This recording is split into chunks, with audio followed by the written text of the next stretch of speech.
reading is from Isaiah chapter 40, and these are words which were spoken to comfort the people of Israel who were exiles in Babylon. Had you not known? Had you not heard? Has it not been told to you from the beginning? Have you not understood from the foundations of the earth? It is he who sits above the circle of the earth, and its inhabitants are like grasshoppers. Who stretches out the heavens like a curtain and spreads them like a tent to live in? Who brings princes to naught and makes the rulers of the earth as nothing? Scarcely are they planted, scarcely sown, scarcely has their stem taken root in the earth, when he blows upon them and they wither, and the tempest carries them off like stubble. To whom then will you compare me, or who is my equal, says the Holy One. Lift up your eyes on high and see, who created these? He who brings out their host and numbers them, calling them all by name, because he is great in strength, mighty in power, not one is missing. Why do you say, O Jacob, and speak, O Israel? My way is hidden from the Lord, and my right is disregarded by my God. Have you not known? Have you not heard? The Lord is the everlasting God, the creator of the ends of the earth. He does not faint or grow weary. His understanding is unsearchable. He gives power to the faint and strengthens the powerless. Even youths will faint and be weary, and the young will fall exhausted. But those who wait for the Lord shall renew their strength. They shall mount up with wings like eagles. They shall run and not be weary. They shall walk and not faint.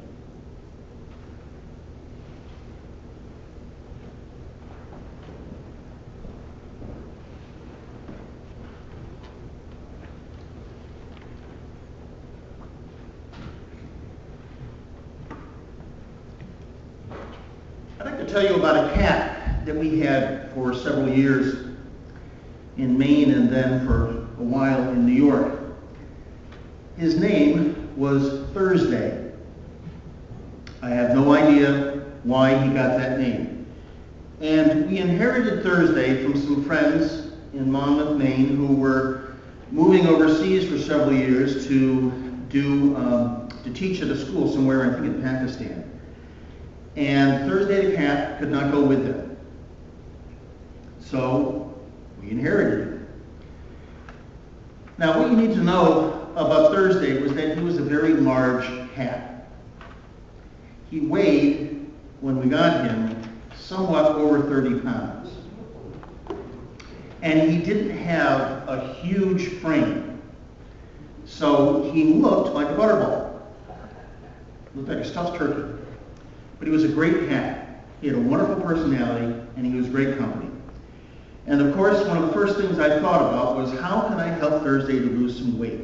Because he really needed to lose some weight. He wasn't very active, and tended to sit around and sleep like most cats do, except he was very fat. The first thing I thought I would try was to get him to exercise more and to walk. And although my gut feeling was that this wasn't going to work, I decided I was going to get a cat collar and a leash. And I was going to walk him. So I remember putting the leash or the collar on him. He just kind of sat there and gave me a dirty look, as cats will do when you're doing something that they don't like. And put the leash on, and thought I'd at least try walking him a little bit around the house. And you can probably visualize what his reaction was. Stop, drop. Just sat there. Pulled on the leash. Nothing. So the leash went to the thrift store, and I tried other means, cutting back on food, not leaving food out all the time. And actually, eventually, he did lose about 5 pounds, which for a person isn't really all that much, but for a cat, that's a pretty significant rate of loss of weight. And Thursday died. He was getting old, and he died a couple of years later. But a great cat. But that refusal to budge, even though the opportunity to become healthier was presented to him. He wasn't going to do it. It just wasn't going to happen. Now, the difference, of course, was that being a cat, I couldn't reason with him and talk with him that, I might to a person. It just didn't work. So he was stuck. He was stuck in who he was and how big that he was. The people of Israel that Isaiah is addressing, that the prophet second Isaiah, whose name we do not know, are also in a position of being stuck. This passage from the latter part of Isaiah, and I know that I've preached on a few texts from this wonderful book that is appended to the book of the prophet Isaiah, who was several centuries earlier. This text is at close to the beginning of this new section of Isaiah, in which the prophet is giving encouragement to the people in exile. We don't know exactly the timing of this particular message, except it was during the exile, before there was any hope of the captives being sent home. And the message of 2nd Isaiah is one of unmitigated hope. This chapter begins with words that are actually quite familiar. In fact, when I read them, even when it's not in the King James Version, I still hear Handel's Messiah. Comfort ye, my people, and so forth. Wonderful words. What the prophet offers us here is a clear statement that our hope is based in nothing less than God. And the passage today that we have, the latter half of this chapter, begins with an extended statement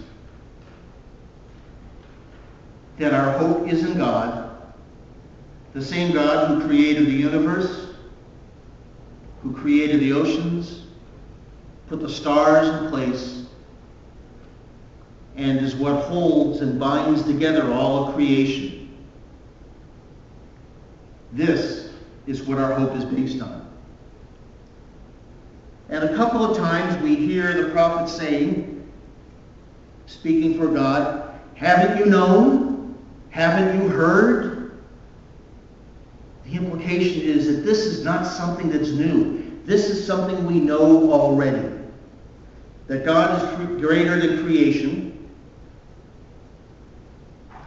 and is able to give us hope and strength. And the key is really at the very last verse of this chapter, where we are told that those who wait for the Lord shall renew their strength. They shall mount up with wings like eagles. They shall run and not be weary. They shall walk and not grow faint. This is the promise, and it is a description of grace. Although the word does not appear here, it is definitely a description of grace. A working definition that I've always had of grace is the ability that God gives us to do that which we cannot do ourselves. It's the ability that God gives us to do that which we cannot do ourselves. And what we find here, again, remembering the context, that this is written and spoken to people who were in exile. They had been taken away from their homes, and they had absolutely no idea if and when they were ever going to get back. And so this statement is one that is to the contrary of reality that they saw at that time. Their reality is that they were in a foreign country, they were away from their homes, and they didn't think they were ever going to get back. Instead, we find in this chapter a promise that they will go home, that the desert will blossom before them, that they will return on a royal road built by God through the wilderness, and they will be at home. and that God will do it. If you want to boil this down, you could really say that what the text is saying here is that God is greater than anything that would threaten us. God is greater than any challenge that we face. Have you not known? Have you not heard?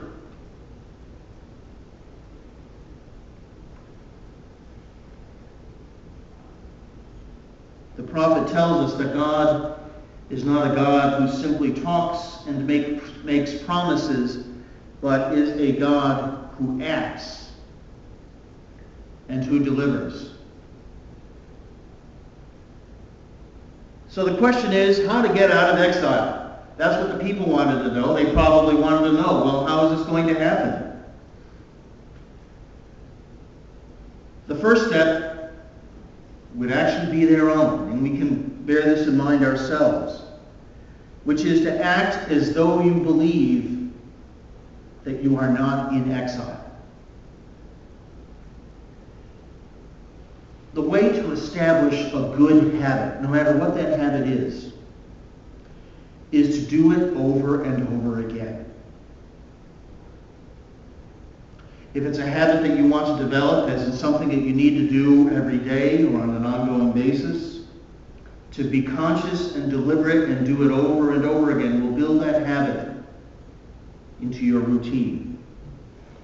If you're thinking about something that you need simply to keep in mind, the thing to do would be to believe it and to repeat it over and over and over, even if you don't believe it at that moment.